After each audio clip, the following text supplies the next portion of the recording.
Eighth grade. Hope you guys are doing well. Hope you guys had a fabulous Tuesday. All right, your word today is respite. Go ahead and hit pause and try to figure out the part of speech and definition. All right, after a doubleheader, David took a respite to rest a bit.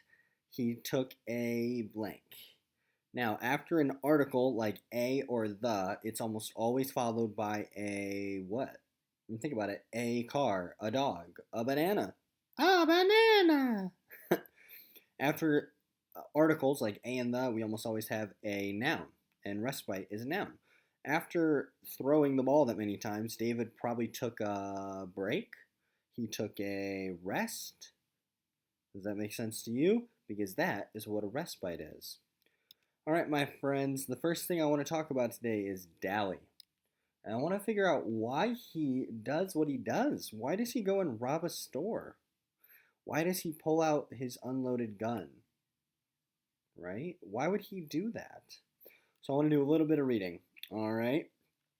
We reached the vacant lot just as Dally came in, running as hard as he could from the opposite direction.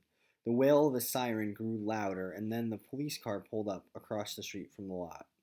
Doors slammed.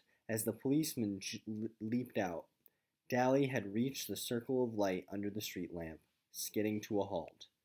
He turned and jerked a black object from his waistband. I remembered his voice.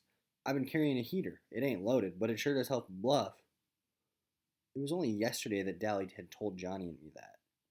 But yesterday was years ago, a lifetime ago.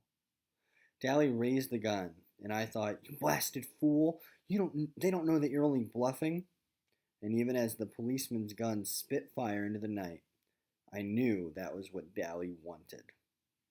He was jerked half around by the impact of the bullets, then slowly crumpled with a look of grim triumph on his face. He was dead before he hit the ground, but I knew that was what he wanted. Even as the lot echoed with the cracks of shots, even as I begged silently, "Please, not him, not him, not Johnny, both," I knew he would be dead because Dally Winston wanted to be dead, and he always got what he wanted. Nobody would write editorials praising Dally. Two friends of mine had died that night, one a hero and the other a hoodlum. But I remember Dally pulling Johnny through the window of the burning church. Dally giving us a gun, although it could mean jail for him. Dally risking his life for us, trying to keep Johnny out of trouble. And now he was a dead juvenile delinquent, and there wouldn't be any editorials in his favor. Dally didn't die a hero. He died violent and young and desperate, just like we all knew he'd die someday. Just like Tim Shepard and Curly Shepard and the Brumley boys and the other guys we knew would die someday. But Johnny was right. He died gallant. Okay. This is a super important passage for so many reasons. But I guess going back to our initial question, why does Dally do this?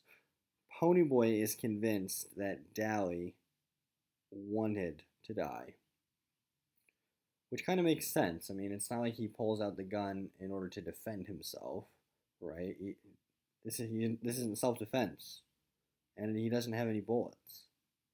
He pulls out his gun because he knows the police officers are going to protect themselves, right? They have families. When somebody pulls a gun on them, they need to protect themselves. But why does he do this? If you think about Dally and you think about Johnny, they're very similar characters, right? They have very tough home lives. But what's their key difference? The difference between Johnny and Dally. I think there are a couple key differences. But I want you to think about, what does Johnny look like on the outside? Right? He's got those puppy dog eyes. With Johnny, Johnny always expresses how he feels, right? You can see that he's upset. You could see like the tears in his eyes when he found out his parents didn't care that he was missing for 4 or 5 days. But that's not the same with Dally. Dally pretends like nothing phases him, even though it does. And because he never expresses himself, he kind of just explodes, right? Johnny passes away and it's more than he can handle. I think this passage really shows the difference between Dally and Johnny. Both of them die, but they're going to be remembered in this city in different ways. Johnny dies a hero, but Dally is going to die as a kid who tried to rob a convenience store or a grocery store and then was killed in a shootout with police. They're going to be remembered differently. But I wonder, is Dally a hero? Dally pulls Johnny out of the window of the church, and he helps out Ponyboy and Johnny to protect them.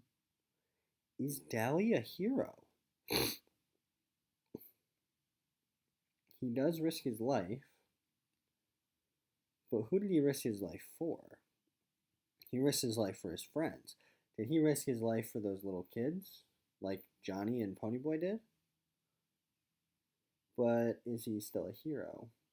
Something to consider, is Dally a hero for saving his friends? But who's most heroic? Let's keep going. So, I want you to quiz yourself really quick. Let's say you were arguing that Dally is a hero. What would be the counter argument? All right, are you ready? Some will say Dally is not a hero because. Very, very good. So again, the counter argument, it's not what you're arguing, it's what other people will argue. And then you're going to argue, the counter argument is going to argue the opposite of what you're arguing.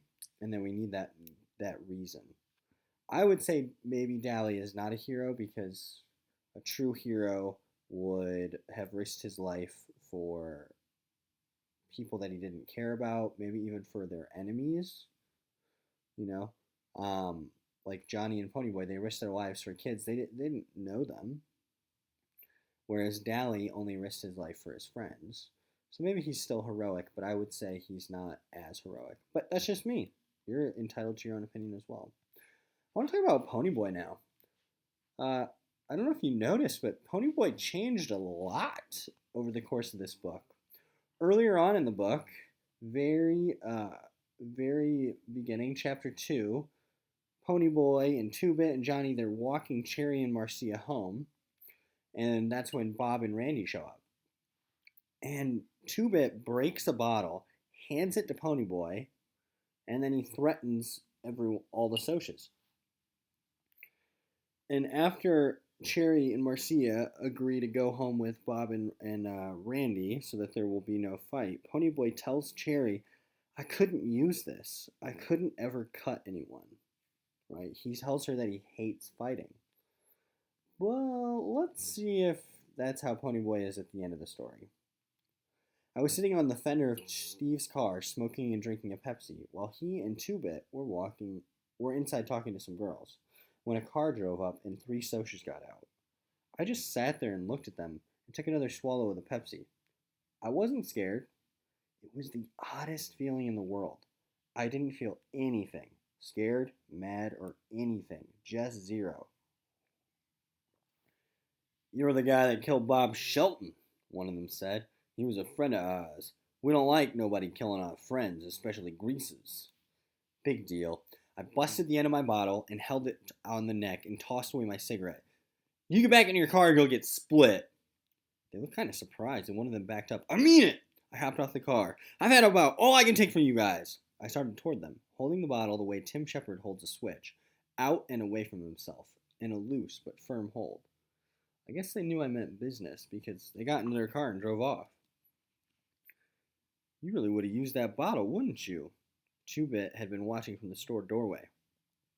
Steve and me were backing you up, but I guess we didn't need to. You really would have cut him up, huh? I guess so, I said with a sigh.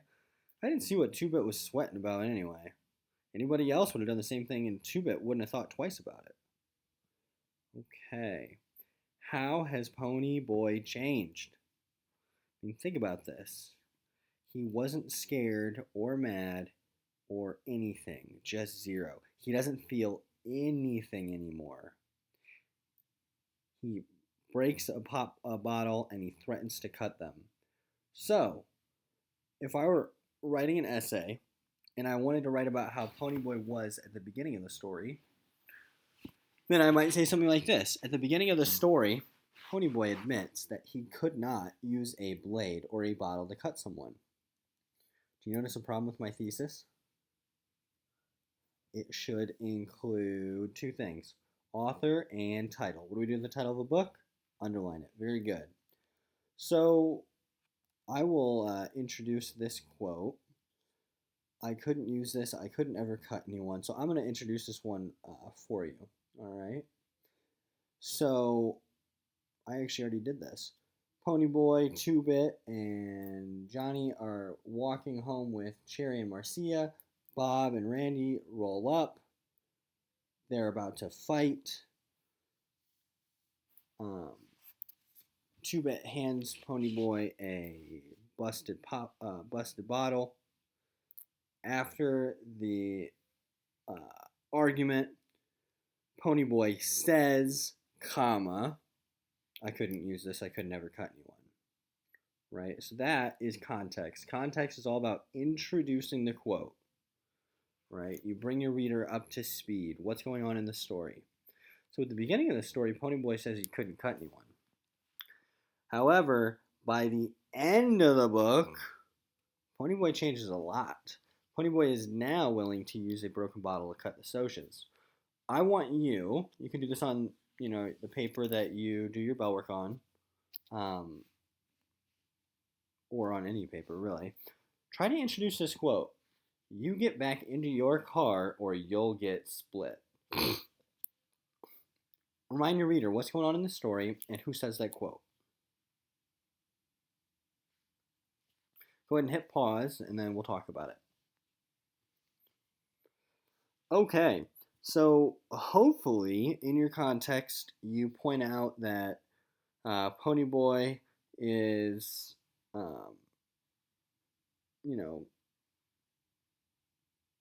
where is he? Is he at a gas station? Kind of forget.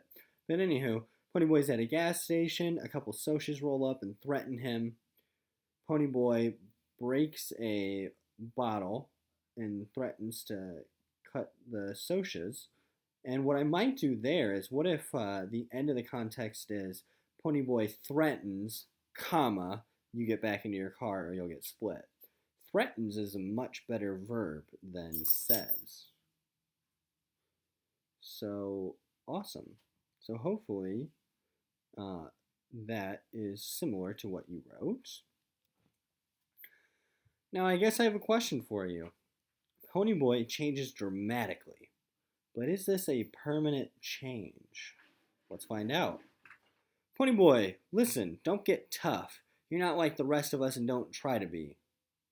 What was the matter with Two-Bit? I knew as well as he did that if you got tough, you didn't get hurt. Get smart and nothing can touch you.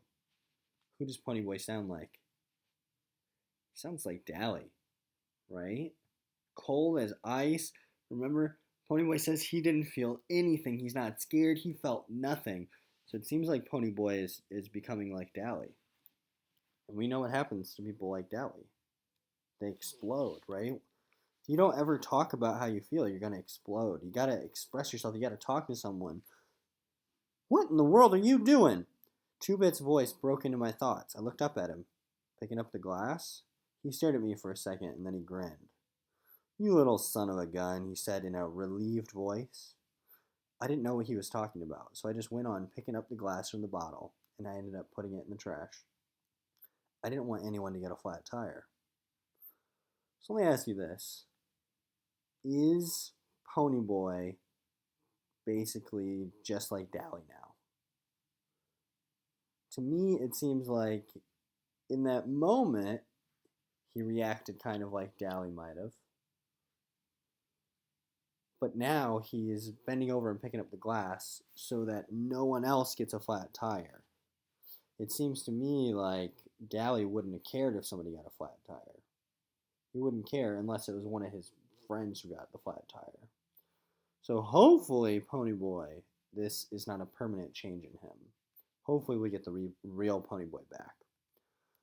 All right, my friends, that's all I got for you today. We'll keep talking about the book on Friday. On Friday, you are going to write an essay on the theme of the story. So, what I want you to do is I want you to ask yourself, what is the life lesson of the story? All right. What is it trying to teach us? And I expect to see your best work.